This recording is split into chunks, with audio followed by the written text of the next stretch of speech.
අයිබෝන්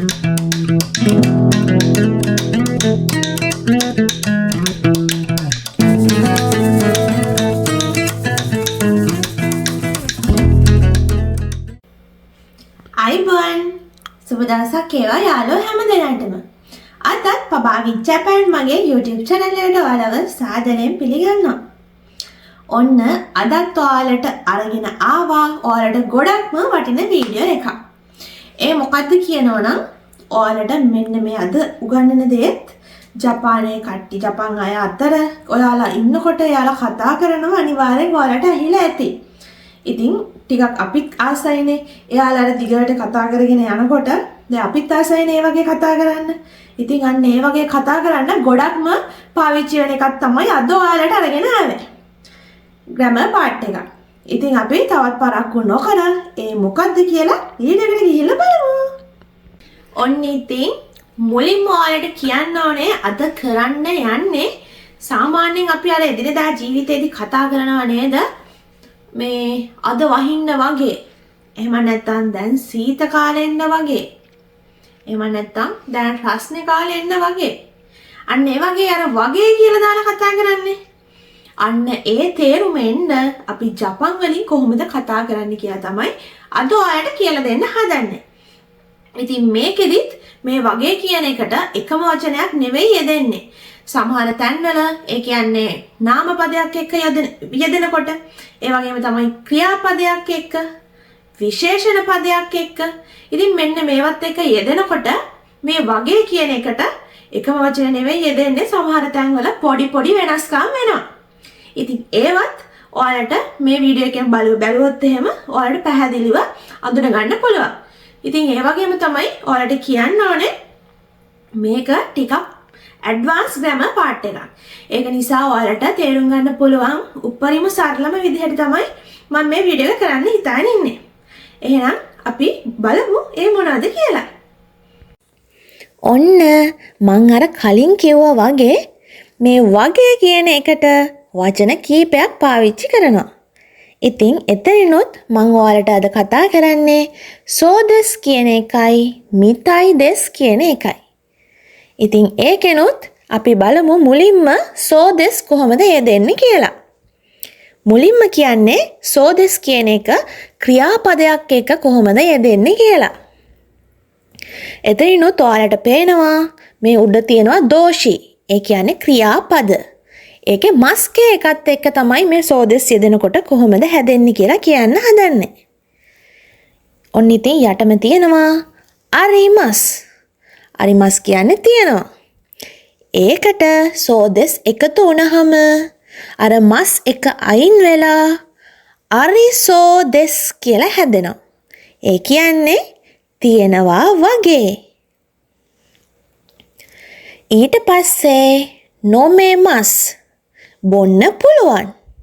ඔන්න ඒ ක්‍රියාපදයට සෝදස් එකතු වුණාම අර මස් එක අයින් වෙලා නොමෙසෝදස් කියලා හැදෙනවා. ඒ කියන්නේ බොන්න පුළුවන් වගේ. ඔන්න අන්තිමේටම තියෙනවා තබෙමස්. කනවා. ඒකට සෝදස් එකතු වුණාම මස් එක අයින් වෙලා තබෙසෝදස් කියලා හැදෙනවා. ඒ කියන්නේ කනවා වගේ. එහෙම නැත්නම් කයි වගේ. මෙන්න තව උදාහරණ ටිකක් තියෙනවා. කොකොනි හොන්ගා අරිසෝදා. කොකොනි හොන්ගා අරිසෝදා. මෙතන ඔයාලට අරිසෝදස් කියන්නත් පුළුවන්. මෙතන මේ අරිසෝදා කියලා කියන්නේ තේනේ නැතුව. අපි අර තේනේ වලින් කතා කරනවා නම් ඔයාලට පුළුවන් අරිසෝදස් කියලා දාගන්න. මෙතන පොත තියෙනවා වගේ. එහෙම නැත්නම් මෙතන පොත තියෙයි වගේ. අන්න ඒ වගේ අර්ථයක් තමයි තියෙන්නේ. ඊට පස්සේ තියෙනවා කොනෝ ජූසු ඕ නොමෙසෝ. කොනෝ ජූසු ඕ නොමෙසෝ. මේ ජූස් එක බොන්න පුළුවන් වගේ. මෙතනත් අර නොමෙසෝ දෙස් කියලා දාන්නත් පුළුවන් තේනේ වලින්. ඊට පස්සේ තියෙනවා කොනෝ හිතෝ තකුසන් තබෙසෝ දෙස්නේ. කොනෝ හිතෝ තකුසන් තබෙසෝ දෙස්නේ. මේ පුද්ගලයා ගොඩක් කනවා වගේ. එහෙම නැත්නම් මේ පුද්ගලයා ගොඩක් කයි වගේ. ඔන්න ඉතින් ඔයාලට සරල අවබෝධයක් එන්න ඇති මේ සෝදෙස් කොහොමද අපි යොදන්නේ කියලා.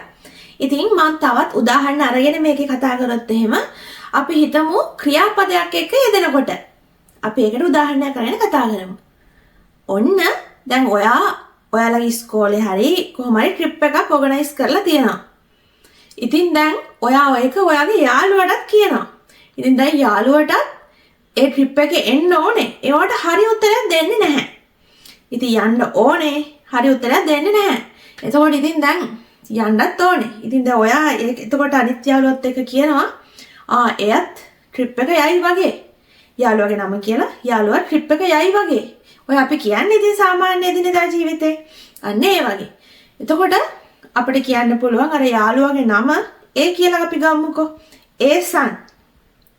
අපිට කියන්න පුළුවන් ඒසන් මෝ ඉකිසෝදෙස්. ඒසන් මෝ ඉකිසෝදෙස්. ඒසන්ොත් යයි වගේ. අන්න ඒ විදිහට මේ ක්‍රියාපදයක් එක්ක පාවිච්චි කරන්න පුළුවන්. ඔන්න තවත් උදාහරණයක් ගත්තොත් එහෙම ඔන්න ඔයාගේ යාළුවට හොඳට ජපන් පුළුවන්. ඉතින් ඔන්න ඔයාට කියන්න පුළුවන් ඔයාට එන්ටොත් පාස් වෙන්න පුළුවන් වගේ නේ කියලා. එනුනි ගෝකකු දෙකිසෝ දෙස්නේ කියන්න පුළුවන්. එන්ටොත් හොඳට පාස් වෙන්න පුළුවන් වගේ නේ කියලා.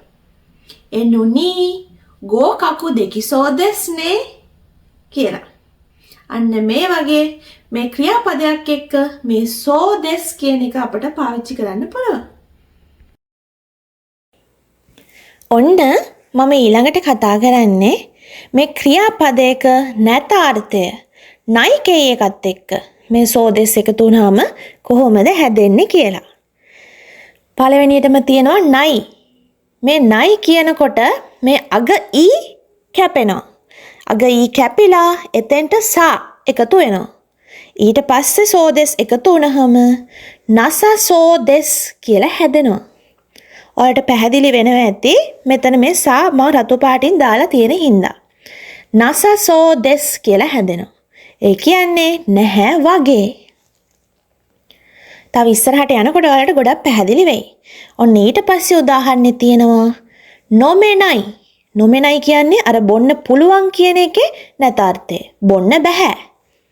එතනත් අග යන්න කැපිලා එතෙන්ට සා එකතු වෙනවා. ඊට පස්සේ සෝදෙස් එකතු වුණාම නොමෙනස සෝදෙස්.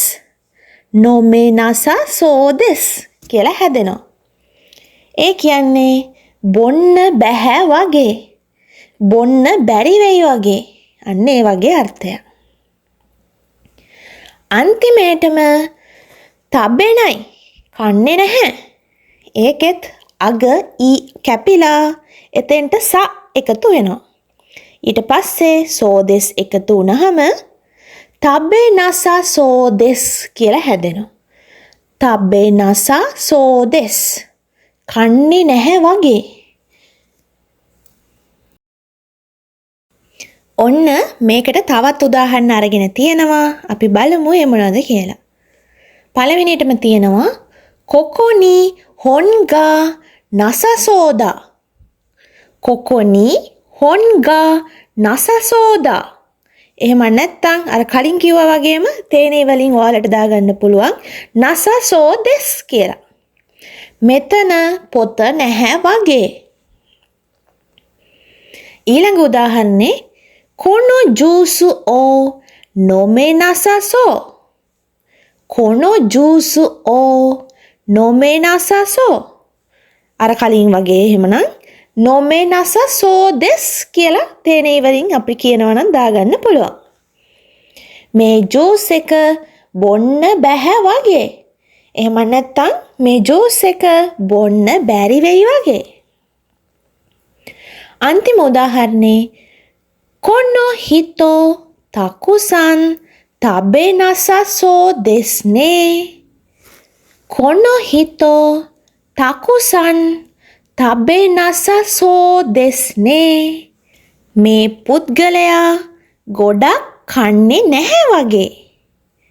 ඔන්න දැන් කියන්න හදන්නේ ක්‍රියාපදයක නැත අර්ථය. කොහොමද මේ සෝදෙස් යෙදෙන්නේ කියලා. ඉතින් අර කලින් උදාහරණෙම ගමු. අර යාළුවා දැන් ට්‍රිප් එක යන්න දැන් මෙතන නම් කැමති නැහැ වගේ. නැත අර්ථයනේ. වැඩි කැමැත්තක් නැහැ වගේ.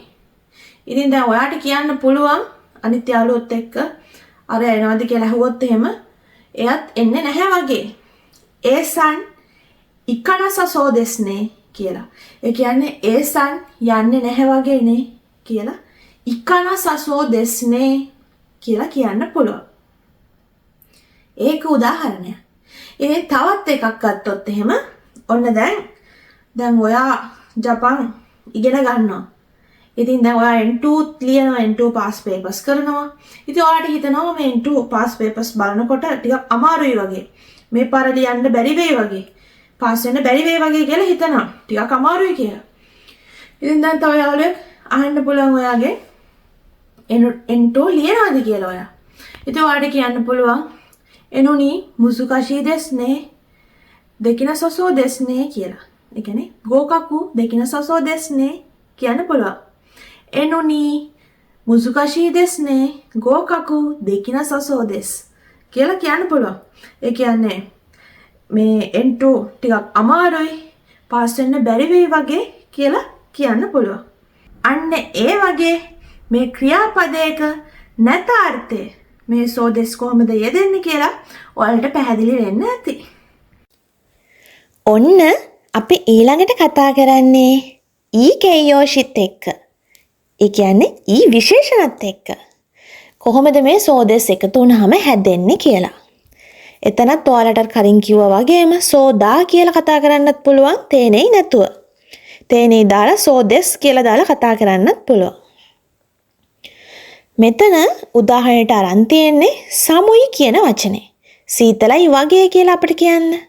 අන්න එතකොට මේ සමුයි කියන එක සෝදෙස් එකතු වුනහම සමුයි කියන එකේ අග ඊ කැපිලා සමුසෝදෙස් කියලා හැදෙනවා.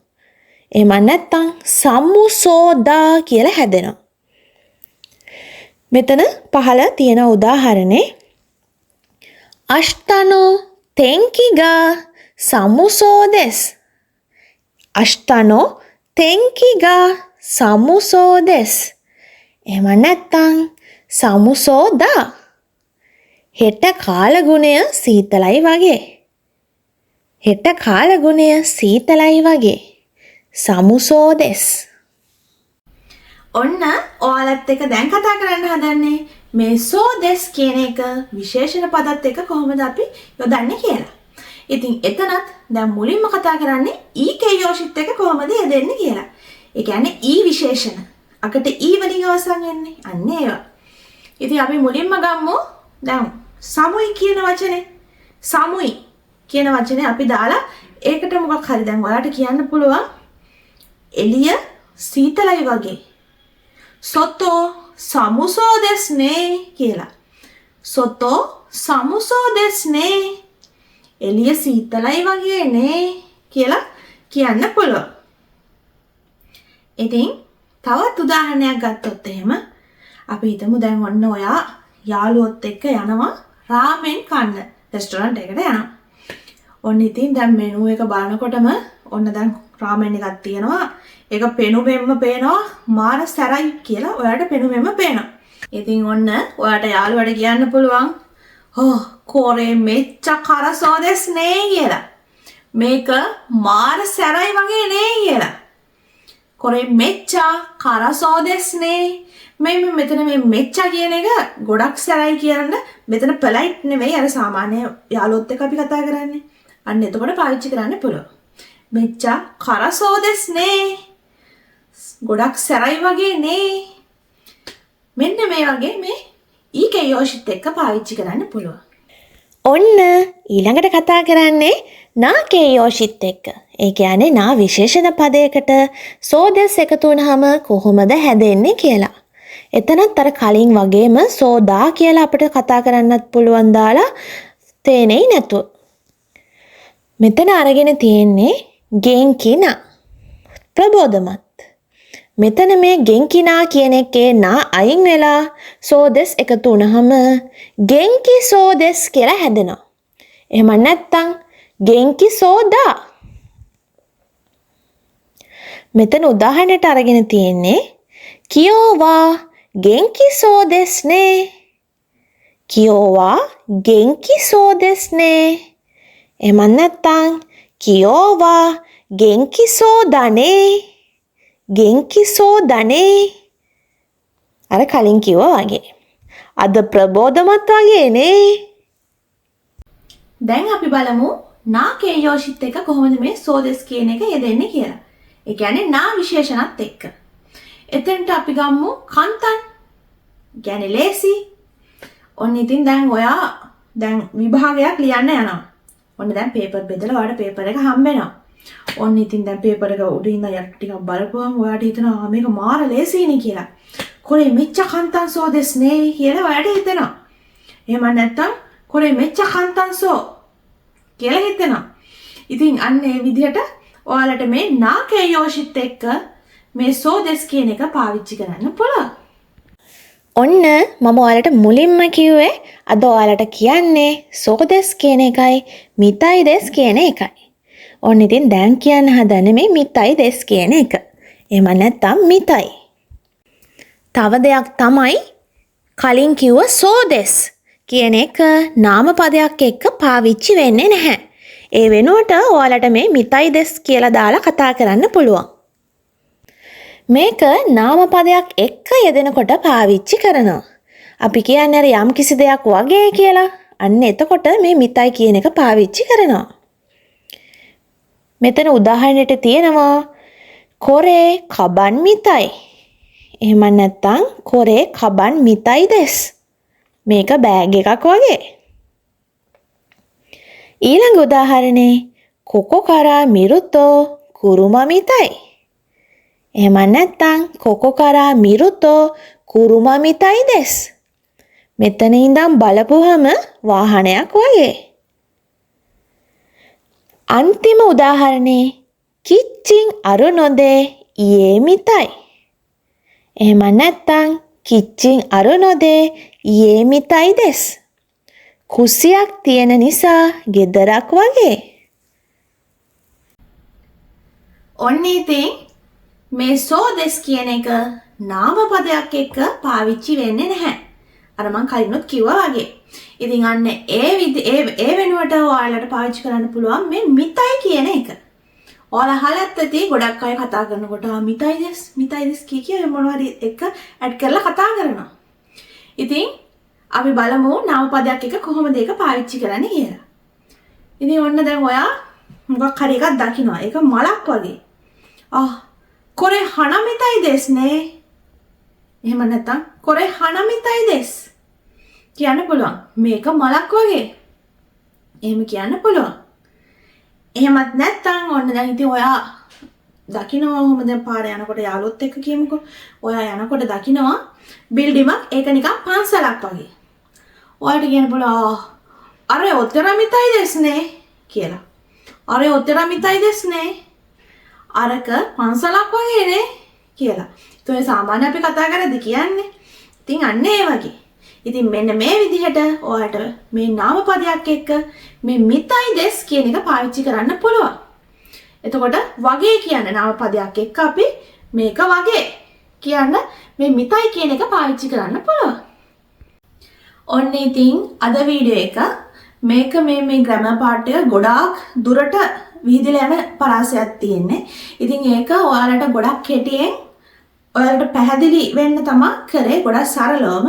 ඉතින් ඒක නිසා ගොඩක් ඔයාලට කතා කරන්න අත්‍යවශ්‍ය දේවල්ම තමයි මේකේ අද කියලා දුන්නේ. ඒ වගේම තමයි ඔයාලට මොනවා හරි මේකේ පැහැදිලි නැති තැනක් තිබ්බොත් එහෙම අනිවාර්යෙන් අපෙන් අහන්න අනිවාර්යෙන් අපි ඒවට උත්තර දෙනවා. ඒ වගේම තමයි අනිවාර්යෙන් අර කලින් කියනා වගේම මේ වගේ වචන දාලා ඔයාලා අනිවාර්යෙන් ජපන් කතා කරන්න. එතකොට ඔයාලට ඔයාලගේ ජපන් භාෂාව ගොඩක් දුරට දියුණු කරගන්න පුළුවන් වෙනවා. ඉතින් බලන්නකෝ අපිටත් එතකොට ජපන් අය වගේම එක දිගට යාළුවත් එක්ක කතා කරගෙන යන්න පුළුවන්. ඉතින් අන්න ඒ නිසා. එහෙනම් ඉතින් මේ වගේ වීඩියෝ තවත් බලන්න කැමතියි නම් මගේ මේ වීඩියෝ එකට ලයික් එකක් දාලා පබා විජ්ජපෑන් මගේ YouTube channel එක subscribe කරන්න. නැවතත් මේ වගේ වලට වටිනාම වීඩියෝ එකක් ඉක්මනටම අරන් යන්න බලාපොරොත්තු වෙන්න. අදට ඔයාලගෙන් සමු ගන්නවා. ඔයාලා හැම දිනකටම සුබ දවසක්.